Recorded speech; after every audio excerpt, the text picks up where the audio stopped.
कहते हैं राजन, एक भक्त थे नामदेव जी। नामदेव जी जो थे उन्होंने भी एकादशी का व्रत किया था और एकादशी का व्रत किया और पर्यंत एकादशी व्रत किया करते थे। एक मास दो पक्ष में दो एकादशी आती है और नामदेव जी दोनों एकादशी का व्रत रखते थे। एक दिन भगवान ने सोचा कि मैं नामदेव की परीक्षा लूंगा। आज भगवान एक वृद्ध ब्राह्मण का रूप धारण करके श्वेत वस्त्र, श्वेत बाल, श्वेत दाढ़ी और वहां पर प्रकट हो गए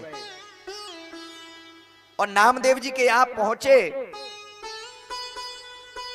और एक लाठी ली, डगमगाते हुए प्रभु परीक्षा लेने जा रहे हैं। प्रभु परीक्षा लेने जा रहे हैं और जाकर के नामदेव के घर के बाहर पहुंचे और बाहर जाकर के आवाज लगाई, इस घर में कोई है? नामदेव जी निकल करके आए, बोले महाराज एकादशी के दिन और वो भी ब्राह्मण मेरे यहां पहुंचे हैं, अहो भाग्य। स्वागत किया ब्राह्मण का। बोले महाराज कुछ जलपान? बोले मुझे बहुत तेज भूख लग रही है, मुझे कढ़ी और चावल चाहिए। नामदेव जी ने कहा महाराज कढ़ी चावल, आज तो एकादशी है, मैं आपको कैसे कढ़ी चावल बना करके दे दूं? हमारे यहां तो आज कुछ अन्न बनता ही नहीं है। ब्राह्मण रूपी भगवान ने कहा कि अगर आपने मुझे भोजन नहीं दिया तो मैं मर जाऊंगा। नामदेव जी ने कहा यह तो और अच्छी बात है, एकादशी के दिन मरोगे तो मोक्ष प्राप्त होगा, एकादशी के दिन मरोगे तो मोक्ष प्राप्त होगा। क्योंकि भगवान परीक्षा लेने आए थे ब्राह्मण के रूप में।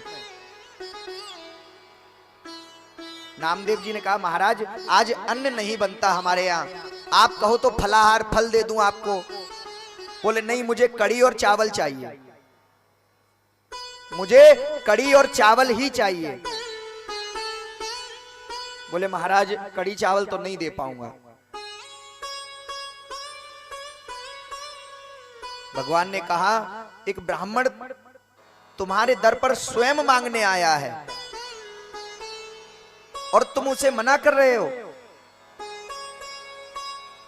और मैं इतना वृद्ध हूं, अगर भूख से अभी मर गया तो तुम्हें ब्रह्म हत्या लगेगी।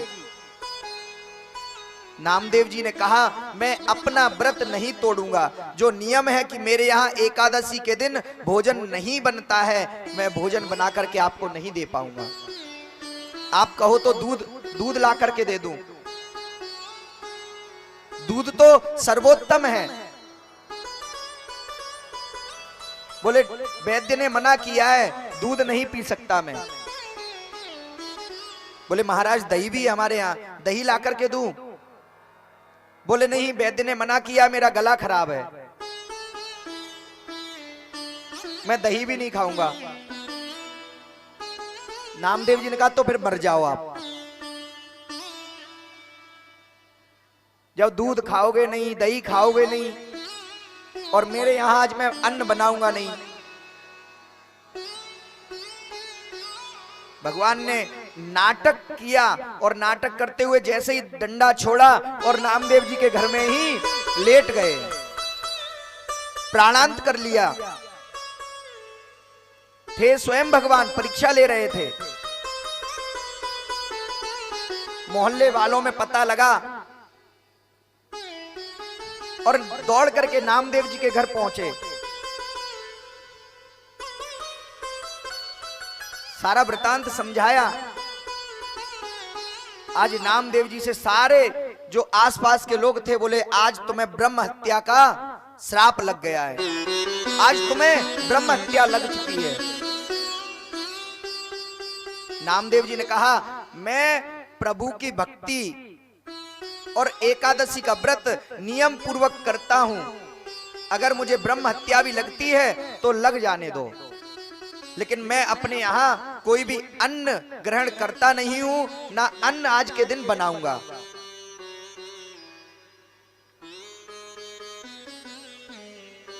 तीन दिन हो गए, 3 दिन से नामदेव जी अपने पत्नी और बच्चे के साथ में उन्हीं महात्मा के पास में, जो ब्राह्मण लेटे हुए थे, जो मर गए उनके घर में, उन्हीं के पास बैठे रहे।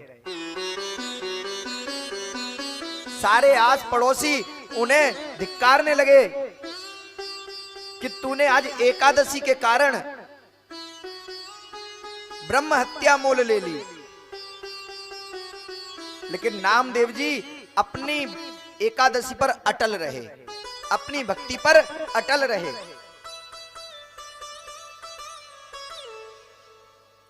जब तीसरे दिन मन में आया कि ब्रह्म हत्या तो मुझे लगी है और मेरे प्रभु चाहते हैं कि मैंने इतना एकादशी का व्रत किया है, इतनी भक्ति करी है,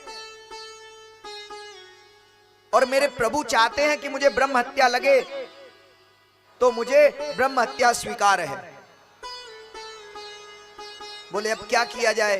अपनी पत्नी और बच्चों को कहा, बच्चे को कहा कि आज ब्रह्म हत्या लग चुकी है और मैं भगवान का भक्त हूं, और मुझे अगर ब्रह्म हत्या लगी है तो मेरा ये जो देह है ये जीने लायक नहीं है, मैं आज अपने देह को नष्ट कर दूंगा।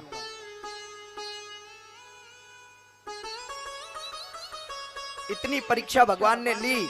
आज नामदेव जी लकड़ियां लेकर के आए और अपने घर के आंगन में ही चिता बना ली, घर के आंगन में ही चिता बना ली, आंगन में ही चिता बना ली। बोले घर में क्यों बनाई चिता? बोले अगर बाहर मरेंगे तो कौन ले जाएगा, क्या पता, कुछ भी नहीं है, इसलिए अपने घर में ही मरेंगे। और सारा मोहल्ला, सारा ग्राम, सारे आस पड़ोसी देख रहे हैं ये दृश्य। और जैसे ही नामदेव जी ने उस लकड़ी की चिता पर बैठे और अग्नि प्रज्वलित करवा ली, और जैसे ही अग्नि प्रज्वलित हुई और जो ब्राह्मण थे उनकी कमर तक आग पहुंची, कमर तक जैसे ही आग पहुंची है, भगवान प्रकट हो गए और हाथ पकड़ करके नामदेव जी को निकाल लिया है। नामदेव जी को हाथ पकड़ करके निकाला भगवान ने, और वही भगवान जिनका नाम है पांडरीनाथ, जिन्हें आज भी कड़ी और चावल का भोग लगता है। भगवान पांडरीनाथ थे जिन्होंने नामदेव जी की परीक्षा ली। बोलिए भक्तवत्सल भगवान की जय हो। तो इतना सुंदर दृश्य, और सुखदेव जी ने राजा परीक्षित